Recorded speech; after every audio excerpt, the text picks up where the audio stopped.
عسلامة ومرحبا بكم الناس الكل.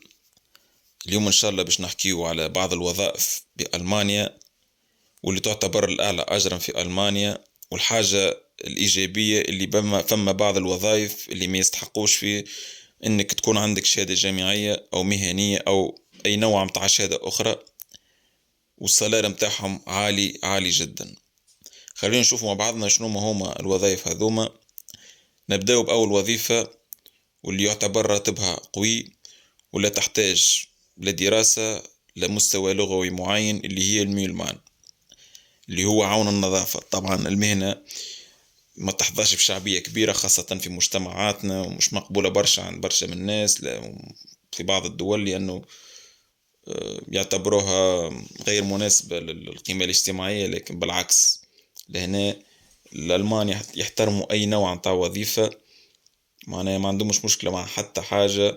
أبارسا عامل النظافة وقته منظم برشا، وهذه من الإيجابيات في المهنة هذه. يداوم من 5 متاع الصباح حتى الماضي ساعة، معناها عنده شطر نهار ما يخدمش مرتاح. الراتب مغري زادة، يكون من 3000 حتى 3500 أورو.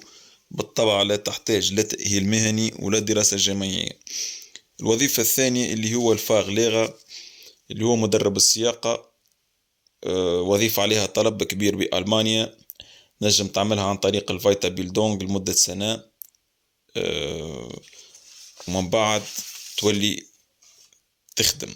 راتب مدرب السياقة يكون من 3300 أورو إلى 4500 أورو. الخدمة نوعا ما سهلة مش صعيبة، لكن فيها مجهود نفسي. لازم المونيتور يسيطر على المدرب، لازم يكون منتبه طول فترة معناها في الثنية حتى ما يقعش حادث لا قدر الله. كل شيء فيها مجهود نفسي، تتطلب مجهود نفسي. ودي بلوس في المستقبل تنجم تعمل البروجي متاعك، تحل المدرسة الخاصة بيك، فيها برشا فلوس. الوظيفة رقم 3 اللي هي أوف تسوق ميشاترونيكا، اللي هو ميكانيكي المصاعد. وظيفة باهية برشا ومطلوبة برشا زادة، لأنه ألمانيا يوجد بها أكثر من 500 ألف مصعد يحتاجوا لصيانة دورية. طبيعة العمل كل عامين فما انتريتيان للمصاعد اللي موجودة بألمانيا الكل، أبار الأنفال معناها كيف تصير أكسيدون مثلا في بعض من المراكز ولا بعض المناطق. معناها فما فيهم مطلوب عليه الطلب برشا المهنة هذه. راتبها يوصل حتى 4000 أورو، مبلغ لا يستهان به الحق. الوظيفة اللي من بعد اللي هي الفيند غيدا، اللي هي مركب مراوح الريح.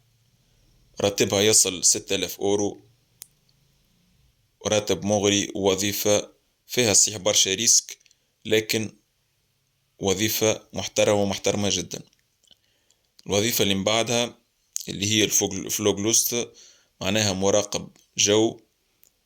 طبيعة العمل هذه انه واحد يكون في برج المراقبة بالمطارات. وظيفة محترمة جدا بالنسبة اللي يحب يمارس المهنة هذه. لازم أوس بيلدونج في المجال هذا لمدة 3 سنوات، عليها طلب كثير وكثير من كل دول العالم، مش كان من ألمانيا كهو. تتطلب جست تركيز برشا تركيز، خاطر المهنة ماهيش سهلة معناها كما يعتبرها البعض. الراتب يوصل فيها ل8000 أورو، راتب قوي وقوي جدا. الحاجة الخايبة فيها انه كيف تحب تعمل لوس بيلدونج في المهنة هذه لازم يكون سنك أقل من 23 سنة. هذه الحاجة الخايبة، ما يقبلوش إنسان فوق 23 سنة. الوظيفة اللي من بعد عنا بيغوف ستوشا، اللي هو نقولوا احنا صدور تحت الماء. كسوا معناها باتوات، كسوا المراكب الصغيرة، أي نوع متاع حاجة تحت الماء يلزمها صدور كل شيء هو اللي يقوم به. وظيفة قوية برشا ومطلوبة برشا زادة. الراتب متاعها ما نحكي لكمش معناها قداش الراتب مغري، معناها الراتب يخلط حتى 10,000 أورو.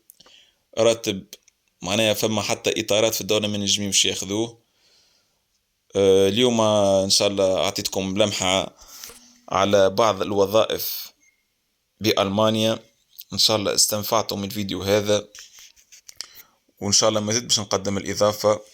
ما تنساوش أبوني للشين يوتيوب ولايك للفيديو، وأنا ما نقدم إن شاء الله كان بدعمكم انتوما، ومرحبا بكم الناس الكل، وإن شاء الله ربي يوفقكم، ونتمنى لكم إن شاء الله من حسن إلى أحسن، وبسلامة.